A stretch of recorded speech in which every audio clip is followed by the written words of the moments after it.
Uma boa noite, galera do terceiro ano, tudo bem com vocês? Muito bem, vamos lá, continuando nossa temática sobre ética. Então hoje vamos falar um pouquinho sobre a relação entre ética e liberdade, né? Olha a questão aí, como ser livres se nossas ações estão condicionadas na história e no tempo?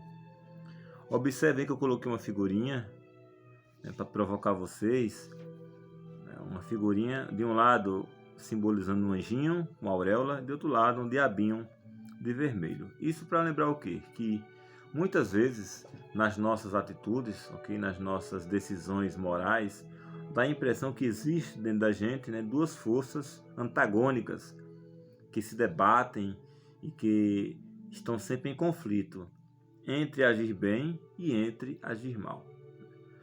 Quem gosta da Bíblia, quem conhece um pouquinho, vai lembrar muito daquilo que o apóstolo Paulo diz. O apóstolo Paulo diz na carta aos Coríntios que não faço o bem que quero, mas faço o mal que não quero. Então, segundo o apóstolo Paulo, existe também dentro da gente, na perspectiva antropológica do apóstolo Paulo, existe dentro do ser humano um conflito interno, um conflito interior muito grande, que nem sempre a gente age conforme a nossa vontade e o nosso desejo. Então não basta conhecer para agir bem. Veja que interessante. Às vezes eu conheço, eu sei que aquela ação que eu vou fazer, ela vai gerar mal, vai gerar um desconforto, mas mesmo assim eu faço. Na explicação do apóstolo Paulo, quando o ser humano faz isso, ele está cedendo à concupiscência, ao desejo, à inclinação para o mal que existe na sua própria natureza. Então é preciso, segundo o apóstolo Paulo, confiar na graça de Deus para superar e vencer as inclinações para o mal. Mas estamos aqui no âmbito da filosofia. E a filosofia quer nos dizer que existe, na verdade, um conflito entre as ações do ser humano. E é preciso conhecer para, assim, agir melhor. Então vamos lá. Liberdade ou determinismo? Um dos grandes temas da filosofia de todos os tempos, mas sobretudo da época contemporânea, é o tema da liberdade. Observem que gira e volta esse tema está em questão, né? Todos querem ser livres, todos querem viver independentes, todos querem viver como se não tivesse que dar satisfação a ninguém, às pessoas. Então, se criou, na verdade, na contemporaneidade, se criou o que nós chamamos de o mito da liberdade. Por que mito? No sentido de que é uma lenda. E por que uma lenda? Porque se engana quem pensa que pode ser livre de uma maneira total e absurda. Porque na convivência humana, toda ação humana, ela automaticamente tem uma incidência social muito profunda. Então, já dizia na física, Isaac Newton, se não me engano, não é isso? Isaac Newton, que toda ação gera uma reação. De fato, isso é a pura verdade. Então, toda ação que nós tomamos, ela tem uma consequência. Por isso que liberdade ou determinismo é para nos provocar. Então, o indivíduo, ele age, né? A pessoa humana, o indivíduo significa uma substância indivisível. Então, o que é o ser humano? Nós somos uma substância individual, de alma racional. Nós agimos, mas toda a nossa ação, ela tem uma consequência social muito profunda. Por isso que a liberdade se tornou um mito, no sentido de que nós não podemos fazer o que queremos fazer, quando queremos fazer, onde queremos fazer. Porque nós vivemos em sociedade, e a vida em sociedade ela é pautada por um padrão de normas, de regras, né, normas morais, normas éticas, condutas, né, que regulam, porque senão a vida não seria possível. A vida só é possível porque existe instituições que estão acima da gente e que acabam regulando e direcionando as nossas condutas. Claro que existem, em alguns instantes raros na vida, que a gente pode exercer essa liberdade sonhada, mas são momentos muito raros. Quase sempre nós estamos sempre nos batendo, nos debatendo com as consequências daquilo que a gente fala, daquilo que a gente diz, daquilo que a gente posta, do comentário que a gente faz, né? Então, porque a sociedade exerce, na verdade, e isso quem estudou muito foi o sociólogo francês um dos pais da sociologia, vocês estão lembrados dele, Emile Durkheim. Durkheim diz que a sociedade exerce em cada um de nós uma força de coerção a tal ponto que muitas vezes nós somos domados, nós somos escravizados, nós somos, a palavra aqui está fugindo, mas nós somos assim, determinados, essa palavra, determinados. Então, nós nascemos e a sociedade que é mais forte do que a gente acaba determinando as nossas atitudes, as nossas ações. Então, liberdade ou determinismo? Mais determinismo do que liberdade, ok? Outro tema importante, liberdade e responsabilidade. E mais uma vez eu lembro o apóstolo Paulo, na carta aos Coríntios. Tudo me é permitido, mas nem tudo me convém. Okay? Então, você pode fazer o que você quiser? Pode. Mas lembrando do slide anterior, que toda ação, toda ação do indivíduo, ela tem uma incidência social. Então, se toda ação ela tem uma incidência social, então quando eu ajo, então a minha ação ela tem uma responsabilidade naquilo que eu faço. Por isso lembrei Paulo. Tudo lhe é permitido, mas nem tudo convém. Por que nem tudo convém? Porque muitas coisas que você faz, pensa, diz, elas têm que ter responsabilidade. Então, a ação, para ela ser eticamente boa, ela tem que ter responsabilidade. Então, você tem que saber o que está fazendo. Quando você posta determinado vídeo, foto, quando você faz determinado comentário, quando você vai para os seus status e posta determinadas fotos e vídeos, cuidado, porque toda ação ela tem que ter responsabilidade. Brincadeiras, bullying, comentários, tudo aquilo que a gente faz, afinal, por isso nós estamos discutindo a ética, porque nós somos, por natureza, seres racionais, e por sermos racionais, nós temos a capacidade de refletir sobre isso, senão seríamos animais. E é onde está a diferença. Quando o ser humano foge desse padrão de comportamento, de conduta, ele passa a viver como os animais. E por isso vai para um jogo de futebol agredir as pessoas, vai para uma rede social agredir as pessoas, vai para um terreiro de candomblé espancar alguém, em casa bate na família, bate nos filhos, bate na esposa, justamente porque esse ser humano está vivendo abaixo da linha da racionalidade. A discussão ética é uma discussão para quem pensa de modo racional, para quem pensa e age pensando, ou tendo em vista as consequências do seu agir moral. E isso é importante a gente refletir, porque as nossas ações elas geram um impacto profundo na vida das pessoas. Desde um comentário, desde uma risadinha, desde uma brincadeira, desde algo mais grave, como é a corrupção, porque você mata pessoas por desviar dinheiro, por não ser honesto, por não ser ético. Então, agimos livremente quando nossas ações produzem um efeito positivo. Tinha um teólogo na Idade Média, no século XIII, chamado Anselmo de Aosta, um filósofo e teólogo. Anselmo dizia: nós só agimos eticamente quando agimos bem, para o bem. Então, se eu quero avaliar se minha ação é ética ou não, eu tenho que ver o resultado dela. Então, a minha ação gerou uma coisa positiva, ótimo. Foi uma ação eticamente viável. A minha ação gerou mal, então ela foi eticamente inviável. Então, quando nós agimos, devemos sempre agir em vista do bem comum. Era assim que pensava Aristóteles na Grécia Antiga, quando começou a fazer as primeiras reflexões sobre a reflexão ética. Quer dizer, a ética, o homem, por ser um animal racional, por ser um animal social, por viver em sociedade, em comunidade, ele precisa desenvolver em si essas ações, essas atitudes, essas práticas, para que a vida seja viável e que seja possível. Claro que nós nunca seríamos 100% éticos e morais, não.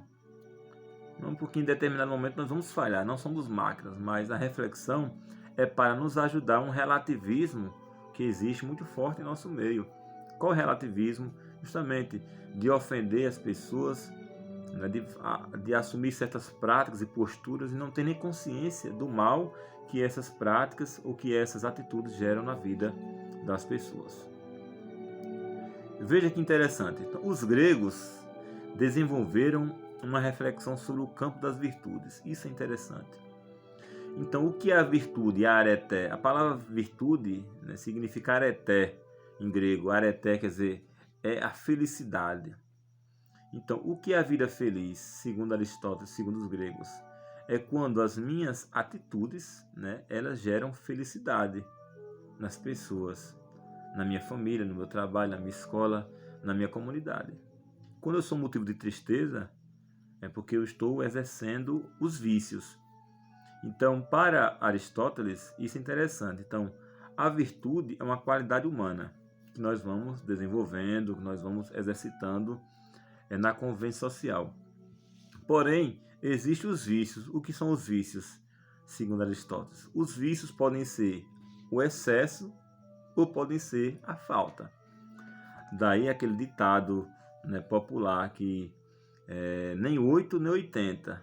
Não tem esse ditado? Nem 8 nem 80. Procurar sempre evitar os extremos. As pessoas perigosas são as pessoas extremistas. Ou doce demais, ou salgado demais. Ou forte demais, ou fraco demais. E é baseado nisso que Aristóteles desenvolveu a sua reflexão no livro chamado Ética Nicômaco sobre o campo das virtudes. Então, eu preciso descobrir a medida certa das minhas ações. Quer dizer, nem de mais, nem de menos. Porque se é de menos, é um vício. E se for demais, se for excesso, vai gerar mal, é também um vício. Por isso a virtude está virtus in medio. É assim que se fala em latim. Virtus in medio, ou seja, a virtude está no meio. Porque a virtude está em ações moderadas. Por exemplo, beber é um vício? Não, se você bebe moderadamente, né? Então, se você não... Agora, se é uma questão pessoal, você não gosta de beber, mas geralmente é o vício, então a bebida. Se você bebe para se confraternizar, ótimo. Se você bebe para pegar um carro, dirigir e matar alguém, isso é um vício, é um excesso. Então, não faz bem esse tipo de atitude. Então, o que é a virtude? É a busca do sumo bem. Aí temos os slides amarelinho, tá vendo? É a justa medida. Então, descobrir nas ações aquilo que é a justa medida. Então, no seu cotidiano, você não pode abdicar de viver só para estudar. Tem que estudar, mas tem que viver, né? Mais uma vez, a virtude está não no excesso nem na falta, está na justa medida. Então, se dedicar a alguma causa, ok. Você quer estudar para o vestibular, vai estudar. Mas não vai deixar de viver, de sair de vez em quando, sair com os amigos. Se quiser namorar, se der de uma para festa, não. Tem que procurar se realizar, não nos excessos. Ou também o vício contrário, não estudar. Então, concluí o ensino médio, parou por aqui porque a minha vida está boa, não está bem. Ok? Nem de mais, nem de menos. Essa, assim nós podemos resumir a virtude nos gregos. E aqui eu trouxe para vocês, aqui cadê? Algumas virtudes de Aristóteles, que ele traz lá na Ética Nicômaco. Veja que interessante. Então, o vício é um sentimento, uma conduta excessivos, ou ao contrário, deficientes. Uma virtude, um sentimento, uma conduta moderada. Então, o que é a virtude? É o agir moderado. O que é o vício? É o agir por excesso ou por falta. Ok? Então, por exemplo, nós temos aí a coragem, ela é uma virtude. Mas qual é o vício por excesso? É a temeridade. Então você brinca com a vida. Então isso é um vício por excesso. Não saber que às vezes existem os riscos. Pode ter alguém mais valente do que você, mais forte do que você, mais preparado do que você. Então a temeridade é um vício porque você acaba se excedendo. Porém, quando você também não enfrenta a vida, isso é um vício também por deficiência, que é a covardia. Então o ideal é o que? É a coragem. Não podemos ser temerários, ou seja, não podemos desafiar a vida. Não podemos também ser covardes diante dos problemas, temos que enfrentá-los, mas com sabedoria. Então entra aí a virtude, né, a coragem. E tem as demais virtudes, ele coloca na segunda coluna o vício por excesso, na terceira coluna o vício por deficiência ou por falta. Por exemplo, a prodigalidade. O que é ser uma pessoa pródiga? Ser uma pessoa doada, né? Ser uma pessoa aberta àquelas que chegam a você, né? Mas qual é o excesso?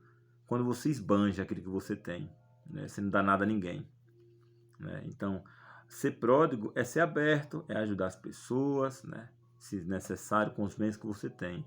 Mas tem pessoas que são, assim, o excesso dessa virtude, que é justamente esbanjam. Então, já o vício por deficiência é a pessoa que peca por avareza, ok? Aquela pessoa que não dá nada a ninguém, não se abre para ninguém, tudo é dela. Então, a pessoa avarenta, ok? Então, cuidado. Então, nesse quadro das virtudes, nós podemos encontrar o caminho para a felicidade segundo Aristóteles. Depois, terceira virtude, o respeito próprio, o respeito de você mesmo. Mas cuidado para não cair no vício da vaidade, quando você elogia demais você mesmo, ok? Ou então a modéstia, quando você não dá o valor a que você tem. Observe que interessante. Então, o respeito próprio é uma virtude. Quando é que eu estou exagerando?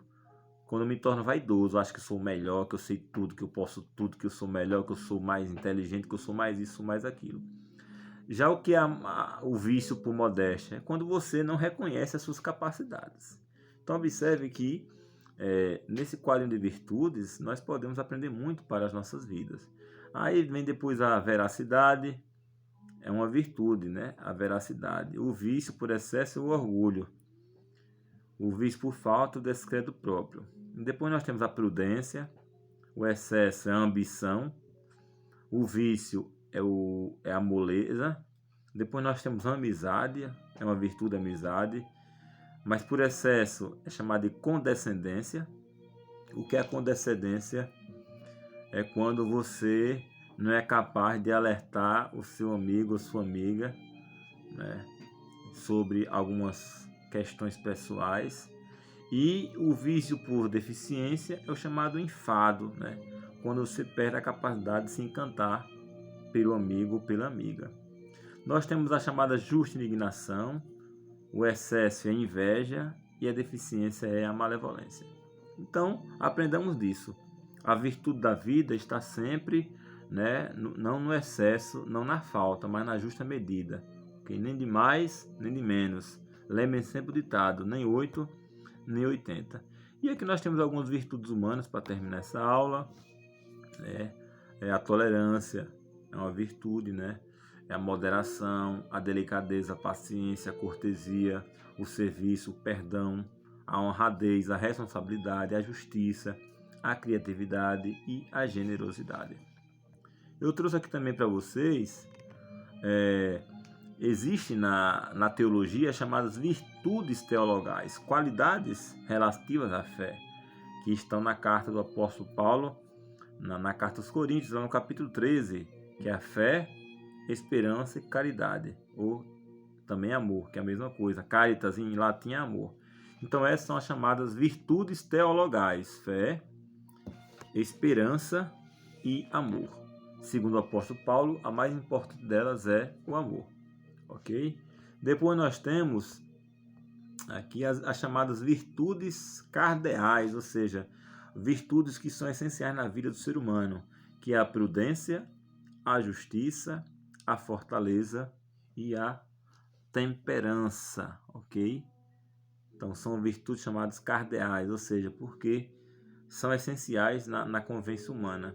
A prática da justiça nas relações, né? A prudência na hora de agir, na hora de falar, nas decisões a tomar, né? A temperança no comportamento. Às vezes tem pessoas que são intempestivas com tudo, faz uma zoada, uma briga, um barulho, cuidado. Então é preciso desenvolver a temperança e, por último, a fortaleza. Por que a fortaleza? Porque a vida é exigente com o ser humano, né? Vivemos num tempo difícil, então é fundamental desenvolver o sentimento aí da fortaleza.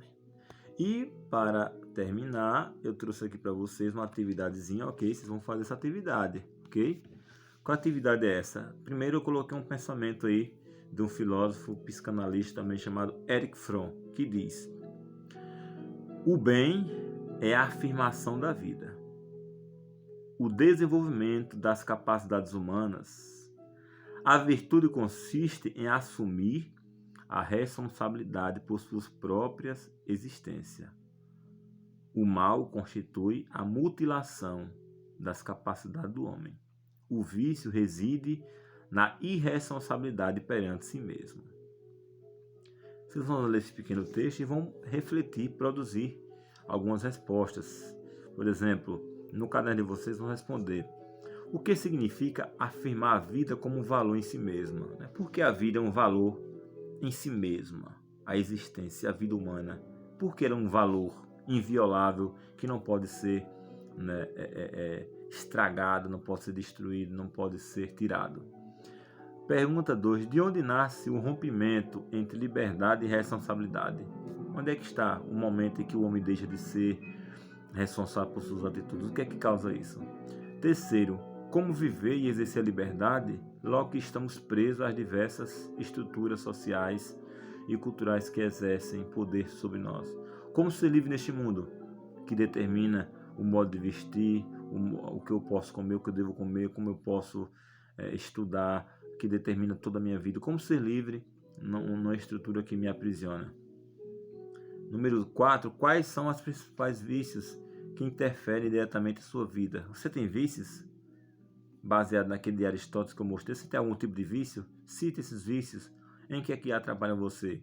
E por último, quais são as principais virtudes que você tem? Então, agora é a hora de exercer, as suas capacidades também, de dizer. Então, quais são as suas virtudes, as suas qualidades humanas? E vocês conseguem exercitar elas como? Então, são essas perguntas que vocês vão responder, ok? No caderno de vocês. E assim que tiver uma aula, a gente vai avaliar e corrigir. Beleza? Uma boa noite, fiquem todos com Deus e até mais. Valeu?